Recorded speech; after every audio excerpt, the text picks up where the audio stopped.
পৃথিবীর সবচেয়ে শক্তিশালী দেশ আমেরিকা। এটি এমন একটি দেশ যার সামরিক ঘাঁটিগুলো ছড়িয়ে আছে সারা দুনিয়ায়। কিন্তু এই দুনিয়ায় এমন একটা মুসলিম দেশ আছে যারা সেই মহারাজার চোখে চোখ রেখে দাঁড়ায়, ডরায় না, পিছু হটে না, মাথা নত করে না। এই দেশটির নাম ইরান। এই ইরানই তো সেই দেশ যাকে কখনো বিচ্ছিন্ন বলেছে পশ্চিমারা, যার উপর চাপানো হয়েছে শত শত নিষেধাজ্ঞা, যার বিজ্ঞানীরা একের পর এক টার্গেট হয়েছে ড্রোনে, সাইবার অ্যাটাকে। যুক্তরাষ্ট্র হামলার পর বিশ্ববাসী মনে করেছিল ইরান ভয়ে চুপসে যাবে, কিন্তু না, সবাইকে চমকে দিয়ে বিশ্বের শক্তিধর দাদার কয়েকটি দাঁত ভেঙে দেয় ইরান। তাই তো ইরানের সর্বোচ্চ ধর্মীয় নেতা আয়াতুল্লাহ আলী খামেনি বললেন, ইরানি জাতি এমন নয় যে সহজে আত্মসমর্পণ করবে। বিশ্ব এখন স্তব্ধ।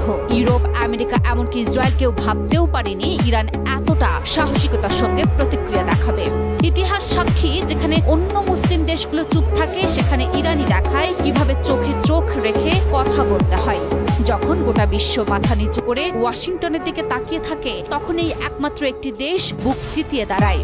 এটাই ইরান, দুর্বার, নির্ভীক, আত্মসম্মানে অটল।